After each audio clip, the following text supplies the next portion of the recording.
Souvent, l'art est considéré comme porteur d'une fonction décorative ou distrayante.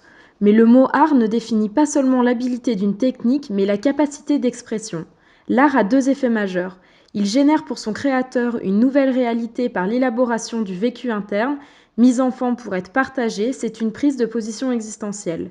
Du côté du spectateur, rencontrer la création d'un autre bouscule et force à réorganiser notre propre vécu. L'art est porteur de l'inconscient. Au XIXe siècle, Vincent van Gogh est hospitalisé à la maison de santé Saint-Paul-de-Moselle, à Saint-Rémy-de-Provence, où il peindra ses tableaux parmi les plus célèbres. Si on s'est tant intéressé à l'œuvre de Van Gogh, c'est pour la charge émotionnelle que dégage sa peinture. Ses coups de pinceau agités révèlent l'agitation intérieure qu'il a projetée sur sa toile. Il utilisait la couleur et les formes pour exprimer ses états d'âme, angoisse, passion, souffrance, émotion devant la beauté de la nature. L'expressionnisme de Van Gogh est d'une certaine manière proche de l'intention des patients en art-thérapie. Chez le peintre Pollock, on découvre une autre analogie avec l'art-thérapie. Pour lui, le processus est aussi important, voire plus important, que la production elle-même. Chez Pollock, c'est le mouvement qui crée l'œuvre et c'est l'inconscient qui est à l'œuvre. Ceci rejoint, comme en art-thérapie, l'idée d'analogie entre l'œuvre et son créateur. C'est dans l'effervescence scientifique et culturelle du début du XXe siècle que la rencontre entre l'art et la psychiatrie a donné naissance à l'art-thérapie. En thérapie, le patient est confronté à des mécanismes de défense, bien que le fait d'accepter de faire une thérapie soit déjà le premier signe qui baisse les armes. Ces mécanismes de défense nous permettent de nous protéger de nos vieux démons. La psychanalyse nous apprend que ce que nous refoulons reste latent et se manifeste dans les rêves, dans nos comportements et nos actes manqués. Symptômes psychiques et physiques peuvent être les signes sous-jacents de ce refoulement et se transformer en tristesse, mal-être, dépression, anorexie, dégoût de soi et de la vie. Autour de cette zone d'ombre, connue ou inconscience, le patient en art-thérapie va se découvrir inventeur d'une mise en scène de lui-même par la manipulation et l'élaboration d'objets de création. Par l'intermédiaire du miroir qui lui tendent, ils lui permettent une véritable quête d'identité à travers les effets de surprise qu'il provoque. La création parle malgré soi. On ne peut pas s'esquiver là où le mot peut se volatiliser. La trace, ce n'importe quoi fait de manière réfléchie ou spontanée, révèle toujours quelque chose qui fait sens. Aujourd'hui, de plus en plus de services de santé, publics, privés et de prévention, font appel aux art-thérapeutes pour un accompagnement individuel ou de groupe. Hôpitaux psychiatriques, unités de soins palliatifs, centres de rééducation fonctionnelle et neurologique, foyers de l'enfance, centres de psychothérapie, centres de détention, associations d'aide à la réinsertion sont les lieux d'intervention de l'art-thérapeute. Cette forme de thérapie représente en effet une autre approche de la personne, parfaitement complémentaire d'autres soins de type médical ou rééducatif. L'art-thérapie montre ses effets bénéfiques sur les patients atteints de psychopathologie, de maladies physiques et psychosomatiques, de lésions cérébrales, d'handicap moteur, d'exclusion sociale, de troubles de la communication et de l'expression, de troubles relationnels, que ces personnes soient en établissement de soins ou suivies ponctuellement. En consultation privée, elle trouve sa place dans le cadre des problématiques relationnelles, alimentaires, de stress, de deuil et de toutes les failles de la vie affective et quotidienne qui fragilisent la confiance en soi. Elle améliore les états dépressifs, les affections psychosomatiques, les problématiques de dépendance et les troubles de l'apprentissage. Le travail d'art-thérapie peut se dérouler en séance individuelle ou dans un atelier collectif, lors d'une consultation privée ou au sein d'une institution. En séance individuelle, la relation est duelle et donc plus intime. La parole précède la plupart du temps la production. Ce que l'on crée en séance individuelle symbolise souvent un mot, un lapsus ou la représentation d'une scène, rêve, souvenir, événement prélevé dans le discours du patient. Ou encore un objet ou une partie du corps que le thérapeute propose d'aller voir de plus près. Le patient va mettre en forme, par la technique d'expression qu'il choisit ou qu'on lui propose, la scène, l'objet ou le ressenti en question. Ensuite, le thérapeute et le patient observent et interrogent cette réalisation afin d'analyser ensemble, au-delà du visible, son sens symbolique et l'émotion qu'elle a fait émerger. Il existe plusieurs médiums répartis en deux catégories. Les médiums plastiques sont ceux utilisant de la matière pour créer un rendu matériel, tandis que les médiums scéniques utilisent notre corps comme base pour en jouer et créer un rendu de type spectacle.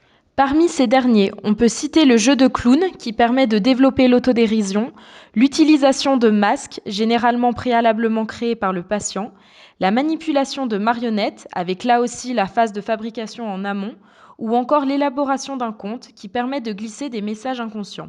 La danse permet une approche de conscience corporelle par le mouvement. Il s'agit d'amener la personne vers le lâcher-prise pour plus de fluidité et de créativité. Prendre le temps de sentir, de ressentir, d'habiter son propre corps, d'en écouter les rythmes et trouver son équilibre pour se porter dans un mouvement dansé. Le chant allie la voix, les sons, les paroles. Il s'agit ici de retrouver le plaisir simple du chant à travers des exercices sonores et respiratoires et de rencontrer notre voix, notre timbre, notre identité. Placer la voix, l'affirmer, permet d'améliorer sa qualité d'écoute et d'apprivoiser ses émotions, de s'affirmer en public.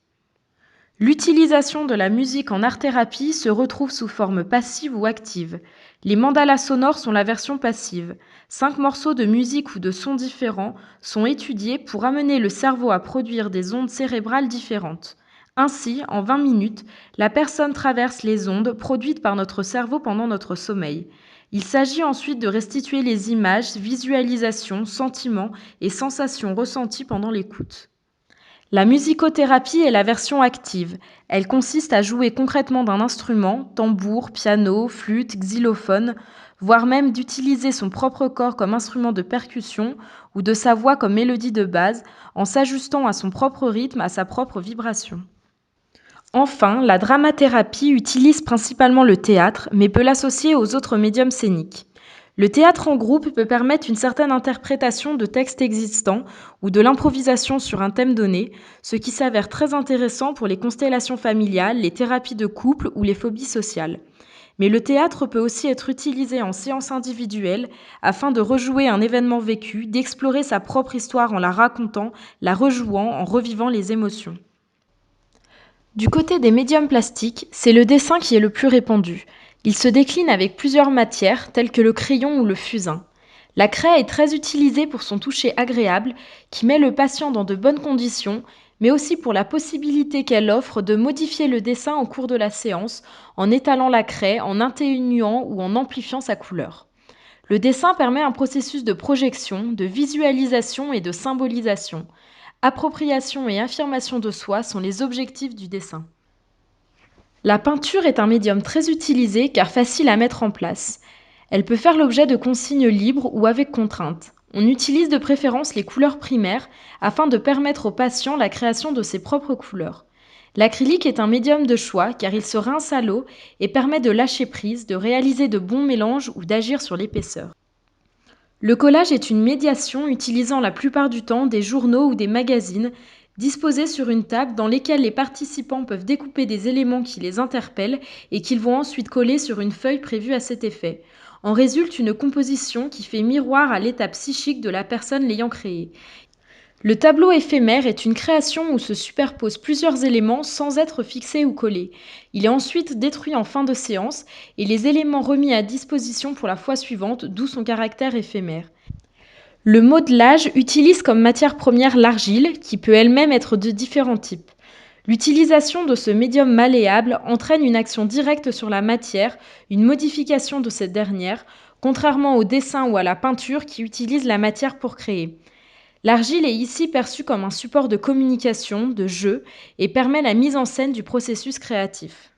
La pâte à modeler peut aussi être utilisée comme médium malléable. Pratique et peu salissant, ce médium permet de faire et défaire à volonté, dans un état de détente à la fois psychique et musculaire.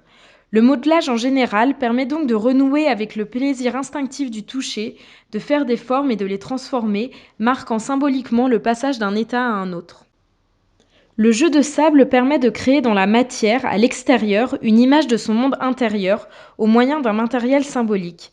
Dans l'espace libre et défini du bac à sable, avec du sable sec ou humide et une quantité de figurines mises à disposition, le patient représente son monde personnel tel qu'il est constellé en lui à cet instant. Le photolangage utilise des collections de photographies présélectionnées en fonction des publics visés et à forte charge symbolique. Les participants choisissent une photo qui les interpelle et autour de laquelle ils échangent avec le groupe des participants après avoir expliqué leur choix. Cette médiation est très efficace pour faire circuler la parole dans un groupe. Enfin, l'écriture permet de soulager des conflits intimes. Il y a des choses plus faciles à écrire qu'à dire, d'autant plus que l'œuvre peut demeurer secrète, non lue, voire détruite. En somme, il existe de nombreux médiums pour pratiquer l'art-thérapie. Leur choix dépend du caractère individuel ou en groupe des séances, des spécialisations du thérapeute, mais surtout du profil du patient et de son ressenti. On retrouve en effet des séries de thérapie de groupe focalisées sur un seul médium précis, tout comme des séries de thérapie individuelle où plusieurs médiums peuvent s'alterner dans une même séance. L'art-thérapie est une spécialité qui touche un large public auquel elle sait s'adapter par sa diversité. Cette pratique n'est malheureusement encore pas reconnue en France, contrairement à nos voisins suisses et allemands, aux pays scandinaves ou encore au Canada. Il existe cependant un recensement des formations et des arts thérapeutes certifiés.